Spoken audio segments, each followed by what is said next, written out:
Hello and welcome to another Low-Tech video. I'm Scott Johnson with the Low Technology Institute. Today we're talking about beeswrap, and this is basically a piece of cotton fabric that's been impregnated with beeswax, pine resin, and jojoba oil to make an alternative for cling wrap. That way we don't have to keep throwing away this plastic product, and we can still close up our open cans, half-used vegetables, and bowls.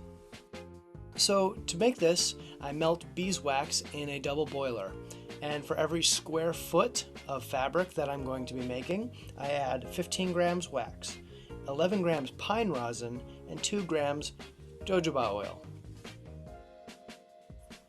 The wax makes the fabric waterproof. The rosin makes it sticky so it clings like cling wrap, and jojoba oil helps keep everything nice and flexible. You can get jojoba and pine resin online. You can get beeswax from local beekeepers or your own hives if you keep them. I guess you could get your own pine resin if you wanted to tap pine trees, but that's quite a process, and I just preferred to buy my own. It takes a little while to get it all melted, and the pine resin has a higher melting point, so it does take a little longer to get it all to be one homogeneous liquid. But once it is, you can lay out the fabric on a parchment paper on a cookie sheet. Make sure it has a rim so that the wax doesn't melt and fall off into your oven and make a fire. And simply lay down each piece of fabric and coat it with a brush with the mixture. This brush is only going to be used for this because it does become pretty saturated in there and unable to be cleaned out. But you can do as thick a stack of fabric as you like. It will get on both sides of the fabric from the melting that it's going to do when you pop it in the oven at about 175 degrees or whatever the lowest setting is on your oven. And it sits in there for about 5 minutes. After which you can flip the whole thing over, or you can do what I like to do and make a little burrito, rolling it over and over. And this helps really work the wax, resin, and jojoba oil mixture through every fiber to make sure everything is fully coated. Now, the ratio that I quoted you before for each square foot of fabric, 15 grams wax, 11 grams rosin, and 2 grams jojoba oil is enough to fully saturate it. I did a test to see how much would fully saturate the fabric, and that was the ratio that I came up with.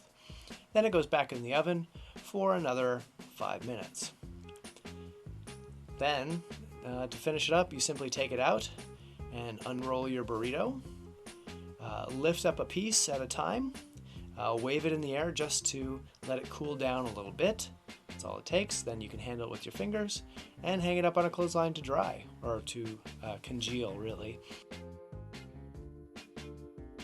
Be careful that it doesn't touch itself or a neighboring piece because then it can kind of stick together and create a not very clean surface. So just make sure it's not touching itself or others, and let it dry for about 5 minutes, and then it's done.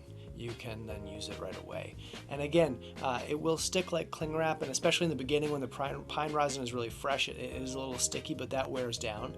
After about a year, you can redo this process with about half of the amount of mixture to reinvigorate it. But yeah, use it just like cling wrap on everything but meat and soft cheeses. Everything else can be put on these. It's easy to clean with cold water and soap and a scrubbing action. They're wonderful. I really have enjoyed using them and highly recommend them. It's a fun project. Make them on your own. Thanks for watching. We have all kinds of videos on our YouTube page and our website, lowtechinstitute.org. Don't forget to like and subscribe. Thanks for watching. Have a great day.